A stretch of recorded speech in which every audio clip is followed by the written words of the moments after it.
YSR Congress party శ్రేణులు అనేక మంది హైదరాబాద్ చేరుకున్నారు. బస్సులు, రైళ్ళు ఏది పడితే అది పట్టుకుని. ఏందంటే జగన్ వెళ్తుంది కూడా కోర్టులో అటెండ్ అయి రావడానికి. అదేమీ గొప్ప విశేషమైన కార్యక్రమం ఏం కాదు.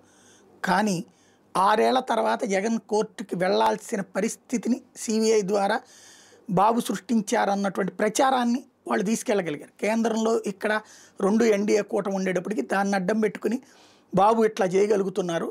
లేకపోతే విదేశాలకు అనేక సార్లు జగన్ వెళ్ళొచ్చాడు, అప్పుడు ఎప్పుడూ లేనిది ఇప్పుడు మాత్రమే కోర్టుకు హాజరు కావాలంటూ సిబిఐ ప్రత్యేకించి షరతులు పెట్టించడం, కోర్టు దాన్ని అంగీకరించడం జరిగిందంటే ఓసారి జగన్ వస్తే ఆ ఏరియా అంతా కూడా ట్రాఫిక్ నిండిపోతుంది అన్నటువంటి ఫీలింగ్ కల్పిస్తే రెగ్యులర్ విచారణలప్పుడు ఈలోపు అతనికి ఎగ్జామ్షన్ ఇవ్వాలా లేదా ఈ ఆన్లైన్లో విచారణకు అనుమతించాలి అన్నటువంటి ఒత్తిడి తేవడం కోసమే ఇప్పుడు జగన్ భారీ ఎత్తున జనాన్ని సమకూరుస్తున్నాడని ఓ పక్కన ఆంధ్రజ్యోతి రాసుకొచ్చింది.